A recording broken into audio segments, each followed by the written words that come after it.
Salve vestibulando, salve Enenzeiro, professor Heitor Ferreira aqui do canal Pergunta pro Heitor, trazendo para você mais uma aula do Extensivo de História 2018. Vamos falar um pouquinho da Idade Média agora, parte 2. Você que ainda não viu a parte 1, observe aqui.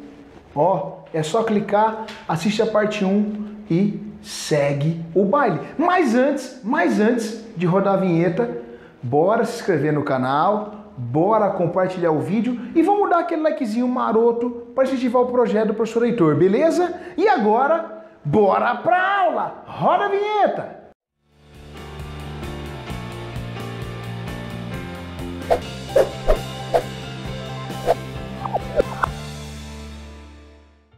Vestibulando Enenzeiro.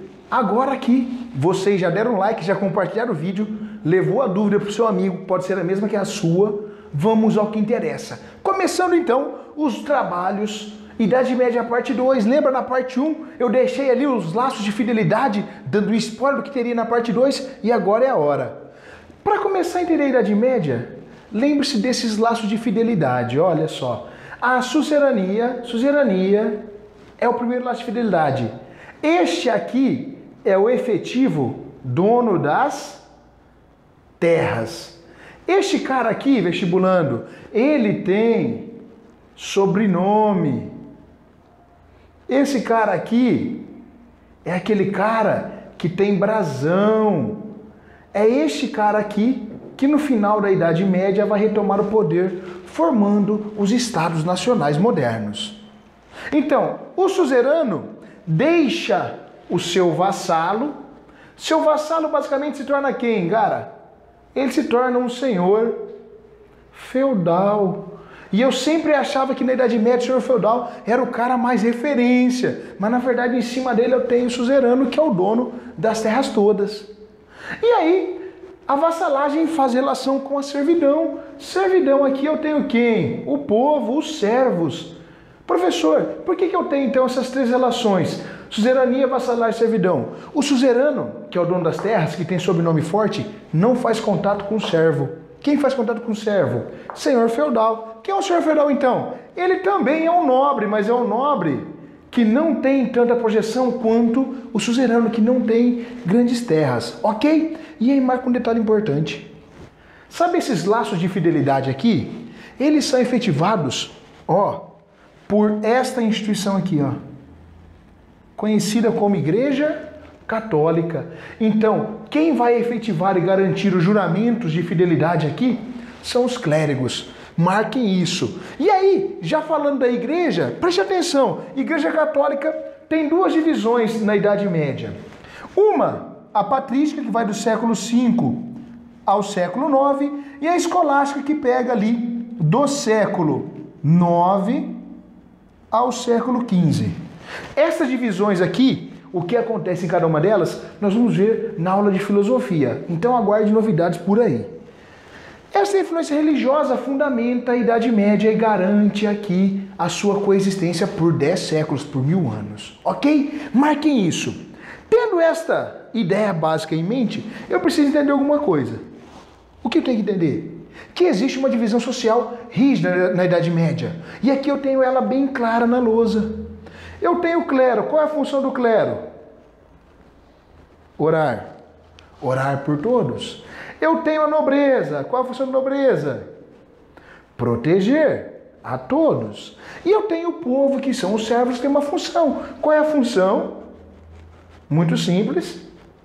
Trabalhar efetivamente para quem? Para todos. Então, uns oram, outros protegem, outros trabalham. Esta é a grande máxima da Idade Média. Tranquilo isso, muito simples, sem novidade, né? Para você começar a enxergar e visualizar, observe bem a estrutura dos feudos medievais.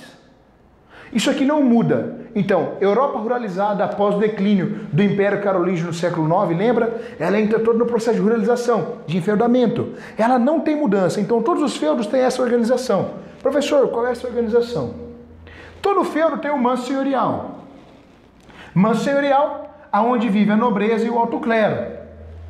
Alto clero, membros da nobreza que servem à igreja. Geralmente, segundo o filho homem de todo senhor feudal, serve à igreja. Isso é uma obrigatoriedade. E é por esse motivo que a igreja fica muito rica. No manso senhorial, eu tenho os grandes castelos e aquelas igrejas gigantescas, coisa linda. Aquelas imagens de filme, sabe que você assiste muito? Filme medieval? É aqui que existe. Eu tenho o manso servil onde moram os servos. Eu tenho pequenas casas e algumas capelas. No manso servil, quem organiza a sistemática religiosa é o baixo clero. Ó, baixo clero, oriundo de onde? Do povo. Então, baixo clero não é nobre, ele é do povo que assume uma função clerical e aí ele passa a fazer o quê? O processo de alienação religiosa com influência católica na Idade Média. E aí, na parte de baixo eu tenho os bosques, conhecidos como os terras comunais. O que eu faço nos bosques? Eu vou coletar frutas, eu vou extrair madeira, serviço de quem? Servos. E aí os servos às vezes observavam alguns animais.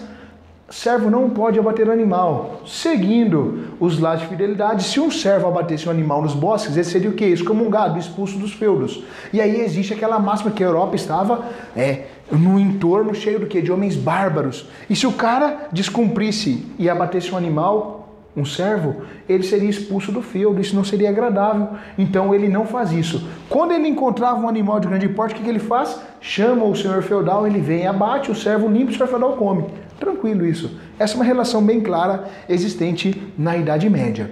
E aí, para a gente fechar, as obrigações de serviço. Sempre que você pensar em talha, pense no seguinte: metade da produção dos servos, aqui, ó, no manso servil, vai para onde? Diretamente ao manso senhorial. Quando você pensar em corveia, se lembra de um detalhe na corveia. De 2 a 3 dias, os servos trabalham na onde? Nos mansos senhoriais. Aliás, de 3 a 4 dias. Anote isso aí diferente. De 3 a 4 dias, não de 2 a 3 dias. Na corveia, o servo trabalha no manso senhorial. Produzindo riqueza e comida para quem? Senhor feudal. Aí eu tenho a banalidade. Qualquer uso de implemento, de técnicas agrícolas, passagem em ponte, porteira, eu pago uma porcentagem a quem? Ao senhor feudal.